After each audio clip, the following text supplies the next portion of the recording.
Tom is 58. He's worked 35 years at the same manufacturing plant. Did everything his parents told him to do. Save what you can, stay loyal. And at 58, he's staring at a number that doesn't add up. $120,000. That's what he saved. No pension, no inheritance, just $120,000 and Social Security somewhere down the road. On paper, it's not nothing. But when you run the math, and I mean the actual math, not the hopeful math, $120,000 at 58 with no pension becomes a problem most people don't see coming. How does this become a math problem? And more importantly, is there a way out? Look, I'm not a licensed financial advisor. Everything in this video is based on publicly available data from the Social Security Administration, actuarial tables, and healthcare cost research. I'm just reading the documents most people don't read. Here's what the numbers actually say. According to pension industry data, the average pension for a private sector worker used to pay $1,200 to $1,500 a month. Tom doesn't have that, which means at 62, when he could start Social Security early, he's looking at maybe $1,800 a month from SSA, and that $120,000 needs to cover everything else. Here's the part most people miss. Between 58 and 65, you're in no man's land. Too young for Medicare, too old for employer insurance if you retire. 7 years of private health care. There's a number that changes everything in this calculation. $5,200. I'll show you exactly where it comes from and why it matters. But first, there's a mental framework that makes this clearer. I call it the 4-7-20 reality. And once you see it, you can't unsee it. Bureau of Labor Statistics data shows 1980, 38% of private sector workers had a defined benefit pension. 2024, 15%. Tom started working in 1989.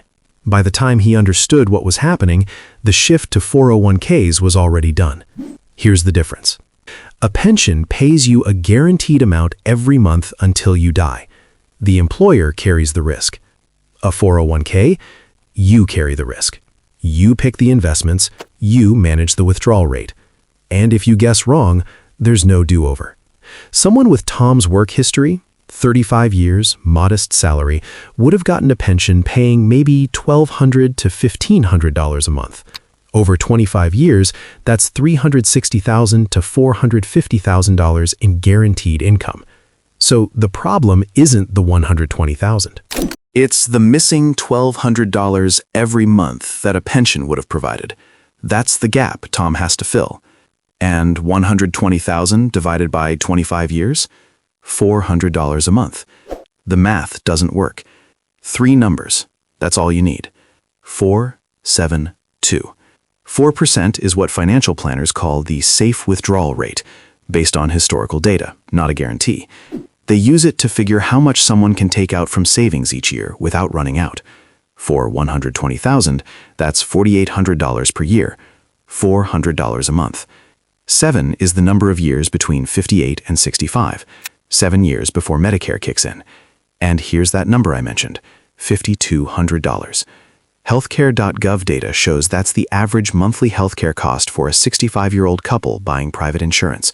For a single person, call it $2,800 to $3,200. Over 7 years, that's $235,000 to $270,000 in healthcare costs alone. 20 is how long the money needs to last. Actuarial tables show life expectancy for a 58-year-old male around 78 to 82. You're planning for 20 to 25 years. That's the 4-7-20 reality. 4% withdrawal, 7 years of healthcare exposure, 20 years the money needs to last. So what happened to Tom? He ran the numbers. $120,000, $400 a month if he follows the 4% rule.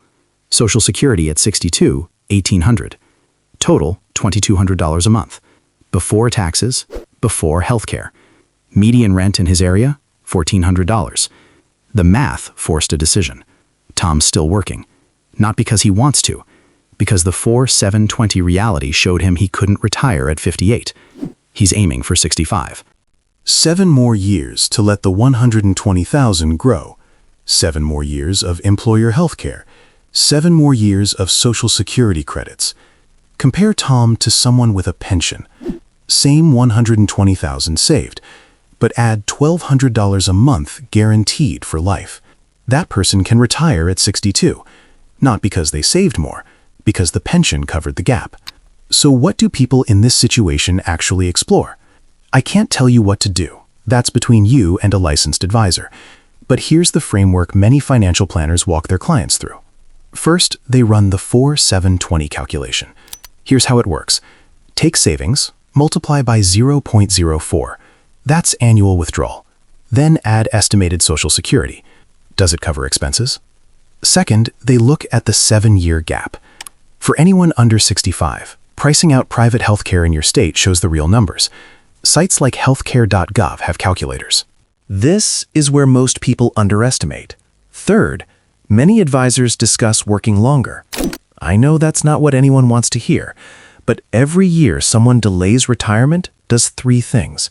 Savings grow, Social Security credits increase, and the number of years the money needs to last decreases. Fourth, a licensed financial advisor can model the specifics. They can run sequence of returns risk, tax strategies, and whether something like a Roth conversion makes sense for a particular situation. The math is tight, but it's not impossible. Tom's working longer. He's not happy about it, but he's not panicking either, because he ran the numbers before the numbers ran him. Do the math. Don't guess. If this was helpful, share it with someone who's asking the same question. And if you want me to break down the Social Security timing decision, 62 versus 67 versus 70, let me know in the comments.